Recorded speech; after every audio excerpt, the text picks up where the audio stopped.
Então, o nosso assunto hoje é sobre enzimas, tá?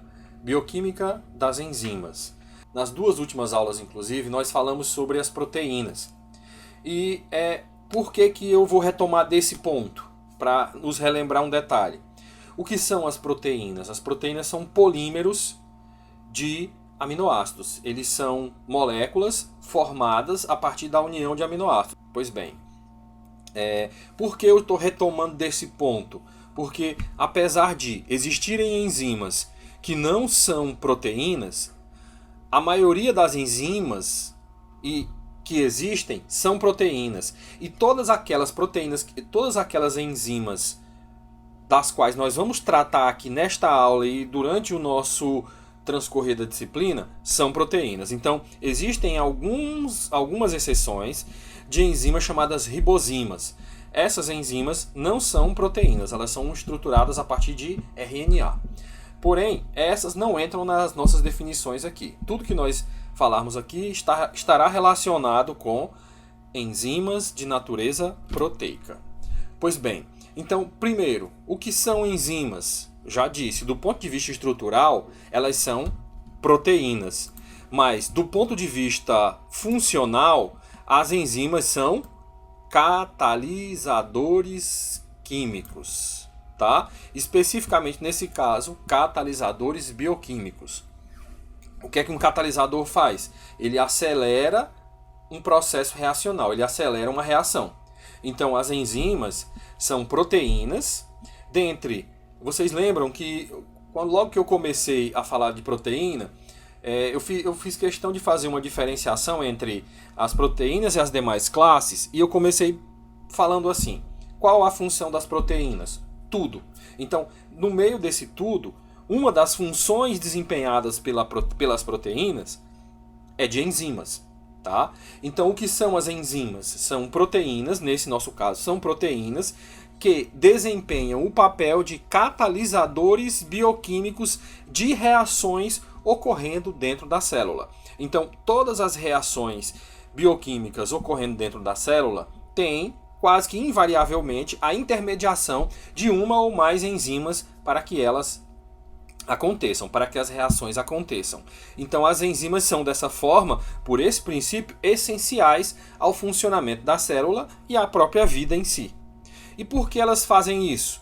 Porque as reações que são catalisadas por enzimas ocorrem com uma velocidade mais alta do que aquelas que não são catalisadas por enzimas, tá?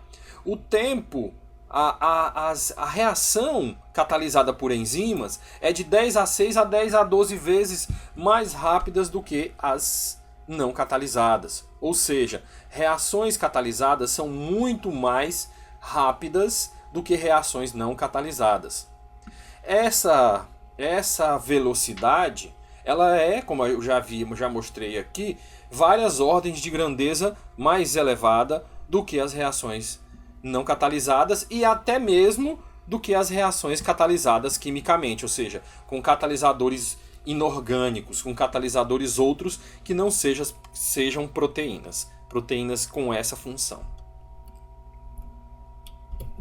Bom, nessa figurinha eu tenho um resumo geral daquilo que são alguns tópicos muito importantes sobre a função das enzimas. Tá? Essa figurinha ela representa alguns dos aspectos fundamentais que nós temos que atentar para as atividades enzimáticas. Por exemplo, aqui eu tenho essa estruturazinha, esse desenho aqui, representando uma enzima, com aquela estrutura proteica, aminoácido ligado em aminoácido por ligação peptídica, formando alfas hélices, formando folhas betas, formando estruturas tridimensionais. Essas estruturas complexas estão aqui reduzidas, simplificadas a essa figurinha aqui com o formato de feijão mordido. Tá? Então isso aqui, para este momento, vai ser a nossa enzima.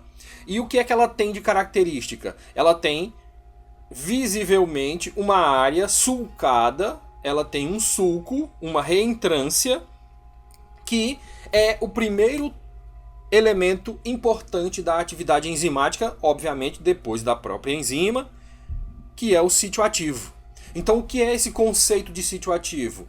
Bom, então voltando, nós temos aqui a característica, tá? A característica da enzima, que é ela possuir de toda a sua estrutura, ela tem em uma pequena parte da sua estrutura reentrâncias, como já que nós temos que pensar na proteína como um objeto tridimensional, nós temos que pensar nela como se fosse um grande objeto que tem um furo, uma reentrância, uma caverna. E esse espaço é chamado na enzima de sítio ativo. Qual é a finalidade desse sítio ativo? Esse sítio ativo aqui é que é o responsável pela função da proteína. Qual é a função da proteína? Acelerar o curso, a velocidade de uma reação química. Tá? Então a finalidade da enzima é acelerar uma reação química para dentro da célula, para que ela aconteça muito mais rápido do que aconteceria sem o catalisador. Bom, então essa região é que é responsável por produzir esse efeito.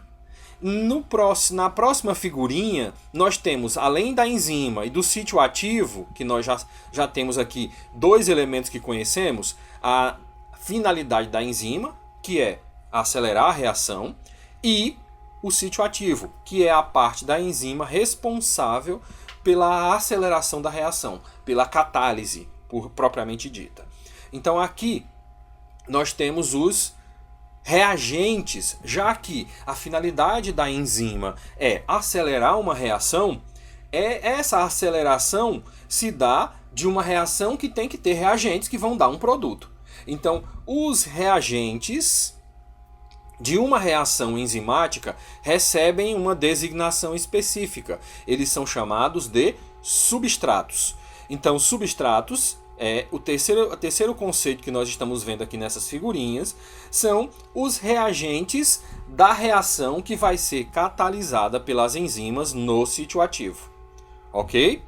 O próximo passo desse processo é os reagentes, os substratos, se reunirem com a enzima e, nesse estado, eles recebem uma designação extra. Eles são chamados agora de complexo enzima-substrato.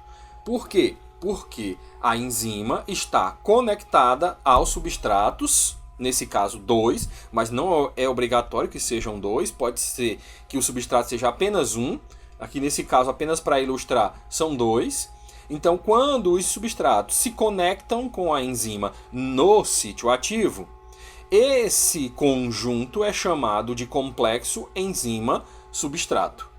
Tá? E depois disso, quando se forma o complexo enzima-substrato, o caminho natural é os reagentes, os substratos, serem convertidos em produto. Tá? Substrato ou são os reagentes de uma reação catalisada por enzimas. Então, para que uma reação aconteça, é preciso ter reagentes e esses reagentes serem convertidos em produtos.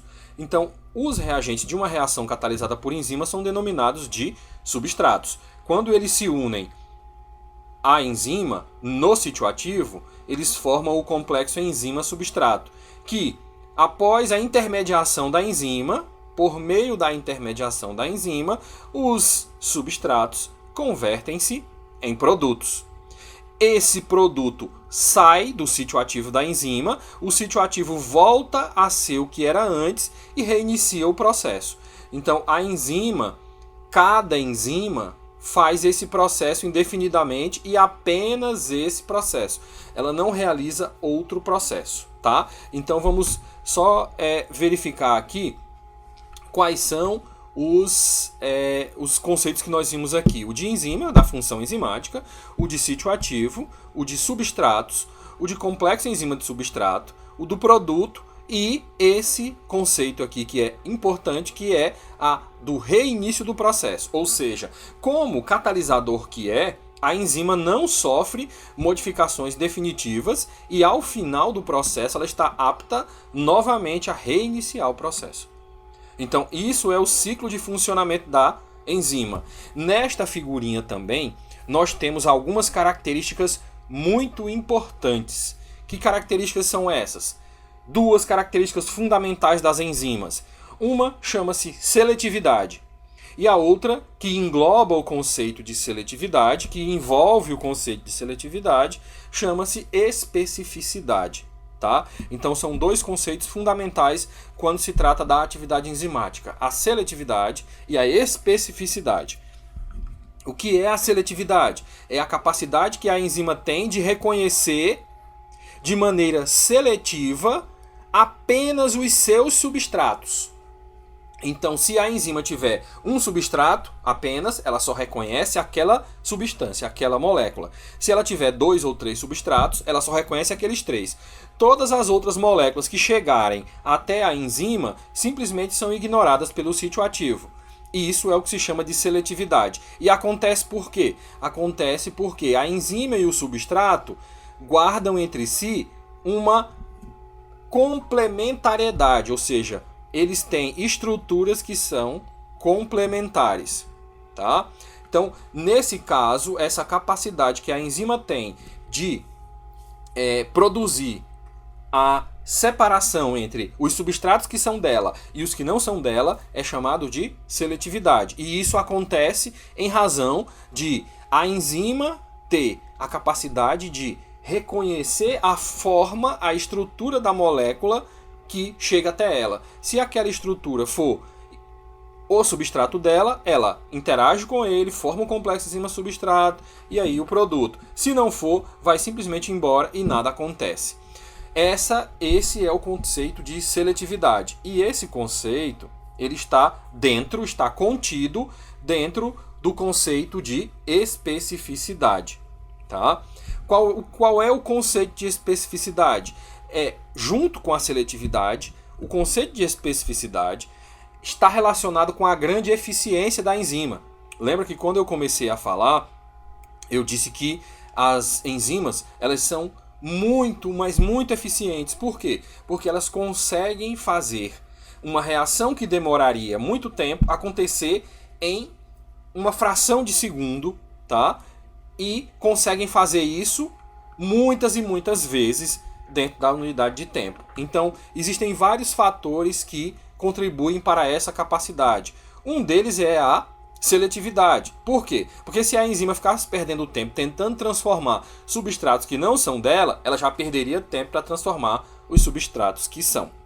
E outro, a especificidade. Isso quer dizer o quê? Que cada enzima, o que é que quer dizer a especificidade? Quer dizer que cada enzima realiza apenas uma única reação. Um único tipo e uma única reação. Então essa enzima fictícia que eu mostrei aqui para vocês, que pega esses dois também substratos fictícios aqui e converte nesse outro produto fictício, ela só faz essa reação.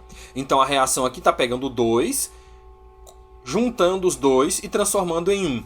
Se a necessidade da célula, por exemplo, fosse que essa molécula fosse transformada nos dois produtos de partida, isso não poderia ser feito por essa mesma enzima. Já teria que ter outra enzima para fazer o processo de retorno, tá? Só para citar como exemplo, digamos que isso aqui seja a glicose e isso aqui seja a galactose. Eles vão ser unidos aqui e transformados em lactose. Só que para transformar a lactose em glicose e galactose de volta, precisa de uma outra enzima diferente daquela que catalisou a reação de adição. Ok? Pronto, então vamos adiante. Então aqui nós temos alguns conceitos muito importantes que têm que ser lembrados por vocês. O conceito de seletividade, o conceito de especificidade, esses são conceitos muito importantes para entender as enzimas. E essas enzimas, elas têm propriedades gerais, tá? Que fazem com que essas enzimas sejam diferentes dos catalisadores químicos, tá? Como, por exemplo, a maior especificidade da reação, foi o que eu falei agora há pouco, o grau de especificidade aumenta imensamente, tá? A relação de identidade dos substratos e seus produtos. Ou seja, a enzima, ela por ser específica, ela basicamente só vai fazer um tipo de reação. Então, como ela só faz um tipo de reação, não tem como a enzima pegar um substrato e transformar hoje num produto e depois amanhã pegar o mesmo substrato e transformar em outro produto. Não tem. Ela sempre vai transformar o mesmo substrato no mesmo produto final. Então, só para voltar aqui na figurinha, só recapitulando. Quais são os conceitos chave aqui? É o conceito de atividade enzimática, qual é a função da enzima, né? Que é catalisar a reação química. Aqui o conceito de substrato e de especificidade, tá? Então, a especificidade, a seletividade, ela é a característica que a enzima tem de reconhecer um substrato como o dela e de excluir um outro substrato como não sendo o dela, tá? Então, uma vez que o substrato seja o dela, ela reage. Não sendo o substrato dela, ela simplesmente deixa para lá. Assim, se for o substrato dela, ela se liga à enzima, forma o complexo enzima-substrato e transforma no produto. Se não for, simplesmente deixa para lá, para não perder tempo e não perder eficiência. Esse é o conceito de seletividade. O conceito de especificidade está relacionado com a capacidade da enzima de fazer só uma reação. Então, a enzima só realiza um tipo de reação. Se for essa reação aqui que ela realiza, a reação inversa ela não é ela que realiza, já é outra enzima. Tá ok? Bom, e aí as enzimas elas têm diferenças bem pronunciadas em relação aos catalisadores químicos, os inorgânicos. Como, por exemplo, essa propriedade que eu acabei de explicar, que é a maior especificidade da reação. O grau de especificidade ele é bem maior, tá, nas enzimas do que nos catalisadores inorgânicos, catalisadores químicos. E isso faz com o quê? Faz com que a enzima tenha um grau de especificidade muito elevado. Nesse sentido, o que é a especificidade? É a enzima só ser capaz de produzir uma reação. Então, se ela só é capaz de produzir uma reação, então ela sempre vai transformar o mesmo substrato no mesmo produto. Não dá para a enzima hoje pegar o substrato S e transformar no produto P hoje e amanhã pegar o substrato S e produzir o produto A amanhã. Então, ela sempre produz o mesmo produto. Reações enzimáticas raramente produzem subprodutos, apenas em condições críticas ou em condições muito específicas para enzimas que são exceção, tá? Mas a regra é, a enzima tem elevado grau de especificidade e por essa razão, sempre ela vai fazer a mesma reação e vai dar sempre o mesmo produto, tá? Dessa maneira, quase não se produz subprodutos. E tem uma característica muito importante que é responsável por essas outras duas aqui. Chama-se estereoespecificidade, tá? Isso vem de onde? Vem da capacidade que a enzima tem de reconhecer cada grupo funcional que a molécula do substrato tem, ou reconhecer a maioria dos grupos funcionais relevantes que o substrato tem. E dessa maneira, como ela identifica o substrato por vários grupos funcionais ao mesmo tempo, ela é capaz de separar aquelas moléculas que são substrato daquelas que não são substrato. Tá? Então isso vem de quê? Vem da capacidade que a enzima tem de reconhecer os grupos funcionais específicos presentes no substrato.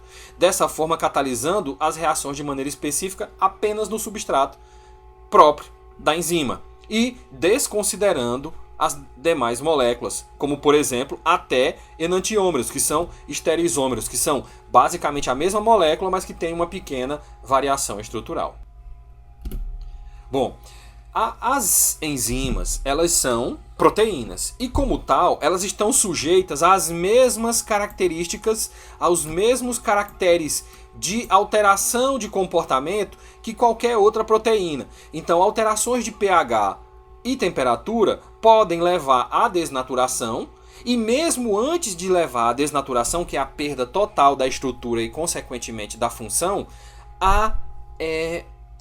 as alterações de pH e temperatura podem conduzir à perda da capacidade enzimática ou à alteração da capacidade enzimática, ok? Então, temperatura e pH são pontos importantes que nós vamos retomar um pouco mais adiante.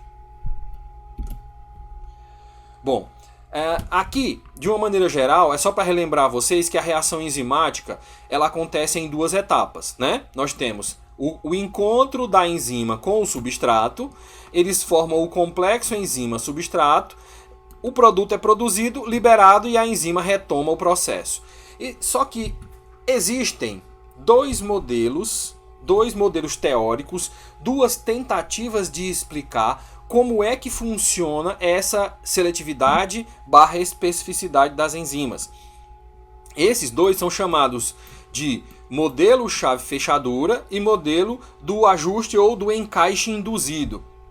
Vamos lá. O modelo chave-fechadura foi um dos primeiros modelos que tentou explicar o comportamento das enzimas. Ele se baseia nesse princípio de que para cada chave há uma fechadura, só que ele tem um pequeno probleminha, e eu vou já citar qual é. O segundo modelo é o modelo do encaixe induzido ou do ajuste induzido. Tá? Nesse, a enzima e o substrato não são tomados como elementos rígidos, como uma chave e uma fechadura, mas como elementos flexíveis. E aí eu vou já apresentar como é que funciona cada um deles. Mas de uma maneira geral, o modelo do encaixe induzido se aproveitou de boa parte daquilo que era definido no modelo chave-fechadura e fez com que esse modelo seja evoluído. Então, o modelo do encaixe induzido ou do ajuste induzido, tanto faz, ele é um modelo que evoluiu o modelo chave-fechadura. Dessa maneira, o modelo chave-fechadura hoje praticamente ele está caindo em desuso. Por quê? Porque as enzimas hoje elas não são consideradas como entidades rígidas, mas como entes com flexibilidade. Aqui, ó, nós temos uma figurinha para demonstrar isso. No modelo chave-fechadura, está aqui o substrato, está aqui a enzima. Deveria existir em cada enzima uma forma pronta, uma forma exata para o encaixe do substrato. Só que isso não acontece em todas as enzimas. Então, não é tão rígido assim na enzima, uma forma prontinha para o encaixe perfeito do substrato, para formar o complexo enzima-substrato e, por fim, gerar o produto, os produtos, no caso, e a enzima voltar ao estado inicial e reiniciar o processo. Então, o modelo chave-fechadura ele peca um pouco em explicar o comportamento de determinadas enzimas que tem mais de um substrato, ou que aparentemente só tem sítio ativo quando o substrato se aproxima delas. Então é isso que a gente vê aqui, ó, do modelo do encaixe induzido, que foi proposto há bastante tempo até, e que prevê que o sítio de ligação não é totalmente pré-formado. Ele existe, mas não está completamente formado, e só toma a sua forma definitiva à medida em que o substrato se aproxima da enzima, o substrato sofre pequenas alterações e induz, por isso assim encaixe induzido, tá? Induz uma modificação na estrutura da enzima para melhor acomodar o substrato. Esse pensamento, essa teoria do encaixe induzido é a teoria mais moderna para explicar o comportamento das enzimas. E vocês podem ver que ele absorve um pouco da lógica básica do modelo chave-fechadura, mas evolui, já que as proteínas elas não são feitas de metal rígidas, elas são estruturas feitas a partir da união de aminoácidos, formando uma fita de aminoácidos. E essa fita ela tem o que se chama de plasticidade. O que é essa plasticidade? Maleabilidade. Ela é móvel, ela não é rígida, então ela pode se ajustar, só que tem um limite. E tem um outro detalhe, a enzima só se ajusta com a aproximação do seu substrato correto. Se o substrato que se aproximar não for o substrato adequado da enzima, ela não sofre as alterações de adequação induzidas pelo substrato, tá? E dessa forma não forma-se, quando não é o substrato, não se forma o complexo enzima-substrato e os produtos não são formados. No caso de a enzima ter a aproximação do substrato adequado, ela sofre as alterações adequadas, encaixa adequadamente o substrato e os produtos são formados. Beleza? Tudo certo? Até agora? Aqui mais duas figurinhas para ilustrar esse pensamento. Ó. Nós temos aqui o modelo chave-fechadura, a enzima está lá pronta, rígida, como uma fechadura, e o substrato chega aqui como uma chave e encaixa perfeitamente. Ou encaixa ou não encaixa. No modelo do encaixe induzido, tá? Tá até errado aqui, escrita, mas não tem problema. No modelo do encaixe induzido, você tem uma modificação da estrutura da proteína em resposta à aproximação do substrato. Então o substrato se aproxima e essa enzima se abre apenas no formato ideal para acomodar o substrato, que também sofreu uma pequena modificação. Vocês veem que o substrato também sofre uma pequena modificação. Então esse aqui é o modelo mais moderno e mais aceito para explicar o comportamento das enzimas. Ele veio originalmente do modelo chave-fechadura, só que o modelo chave-fechadura ele não explica o comportamento de várias enzimas. Por isso ele, de certa forma, ele foi substituído, sobreposto pelo modelo do encaixe induzido, que consegue explicar esse tipo de comportamento e esse tipo de comportamento aqui. Tá? Então, formas rígidas e formas que têm plasticidade para se adaptar.